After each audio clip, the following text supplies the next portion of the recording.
बिस्मिल्लाहिर्रहमानिर्रहीम। अस्सलाम वालेकुम नाज़रीन, आप देख रहे हैं इंसानियत का पैगाम और मैं मोहम्मद ग़फ़रान क़ासिमी। दोस्तों, आज मेरी वीडियो बनाने का मकसद सिर्फ इतना सा है कि अपनी उन माँओं, बहनों और बच्चियों को एक पैगाम और मैसेज उनके कानों तक पहुँचाना है। और अगर वो मुझे देख रही हों तो मेरी माँओं और बहनों, मेरी आपसे अदबन दरख्वास्त है कि आप किसी भी गैर से एक मर्तबा ताल्लुक़ कायम करने से पहले अपने दिल को टटोलें और अपनी इज्जत का जायज़ा लें और इन लोगों की इन वीडियोज़ को और फोटोज़ को और इनकी तंजीमों और तहरीकों की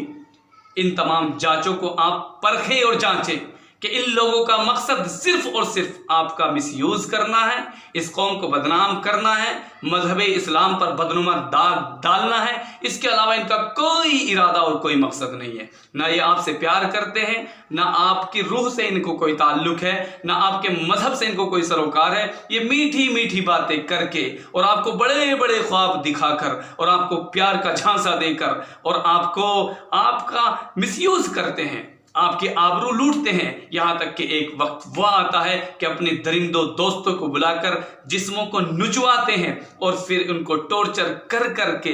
माबलोचिंग कर करके, मिसयूज़ कर करके या तो उनको जला कर राख कर देते हैं या फिर उनको मरवा देते हैं या फिर उनका यूं ही उनको छोड़ देते हैं। तो उनके माँ बाप की इज्जत चली गई, उन बच्चियों की जिन्होंने गलत कदम उठाए, अपने घरों से निकली, अपने माँ बाप के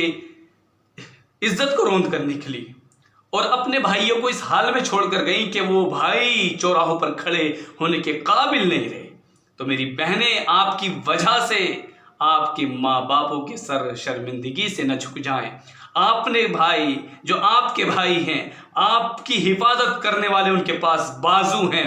वो फख्र करते हैं कि मेरी बहन एक पाक दामन है, उसका किसी गैर से कोई ताल्लुक नहीं। लेकिन अगर तुमने उसके इस जज्बात को रौंदा और उसकी इस उम्मीदों को और भावनाओं को तोड़ा तो मेरी माएँ और बहनें, आप याद रखें, आप न दुनिया में माफ़ की जाएंगी और ना आखिरत में माफ़ की जाएंगी। अल्लाह के वास्ते इन लोगों की इन तंजीमों को समझो, इनकी प्लानिंग के बारे में गौर व फिक्र करो और गैरों से ताल्लुक़ कायम करने से पहले, हिंदुओं से ताल्लुक़ कायम करने से पहले आप अपने ईमान का जायज़ा लें, अपने घर वालों की इज्जत का जायज़ा लें। और ऐसा ना हो कि आपका एक कदम जो डगमगा गया है पूरी उम्मत की रुसवाई और बदनामगी का सबब बन जाए। इनकी वीडियोस में दिखा रहा हूं, इनकी बाकायदा मेरी माएँ और बहनें और भाई तंजीमें चल रही हैं जो सिर्फ और सिर्फ तुम्हारा मिसयूज़ करने के लिए,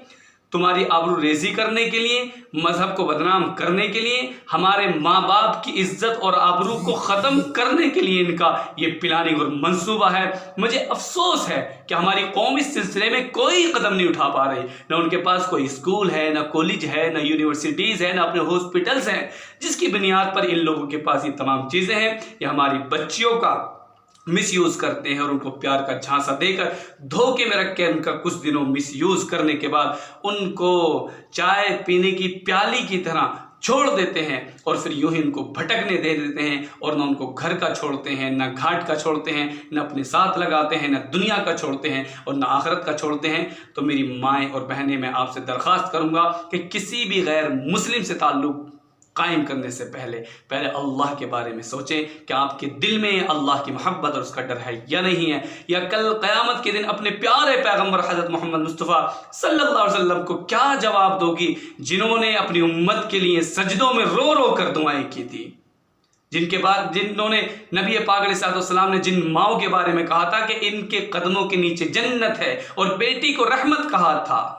और बहन को नेमत कहा था। मेरी माएँ और बहनें, आप इस मैसेज को पढ़ें, सुने और समझें कि गैरों की क्या क्या साजिशें हैं, हम क्या क्या बयान करें। मेरी माएँ और बहनें, अगर आप अपनी जगह पर सच्ची और सही हैं तो कोई दुनिया की ताकत आपका बाल बीका नहीं कर सकती, आपकी आबरू पर हाथ नहीं डाल सकती। उस हाथ उठने वाले को हम काट देंगे जो हमारी माएँ और बहनों के ऊपर उठेंगे। लेकिन मेरी माएँ बहनें, आप पहले पाक दामन बने, आप पर्दे का लिहाज करें, आप अपनी निगाहों में हया पैदा करें और आप ऐसा कोई भी कदम ना उठाएं जिससे उम्मत में उम्मत की आपकी वजह से रुसवाई हो और कल क़यामत के दिन आप अल्लाह रब्बुल इज़्ज़त को क्या जवाब दोगी? उस माँ को जिसने 9 माह अपने पेट में रखा, 2 साल छाती का दूध पिलाया और 7 साल अपनी कलेजे से लगा कर रखा और पूरी ज़िंदगी आपकी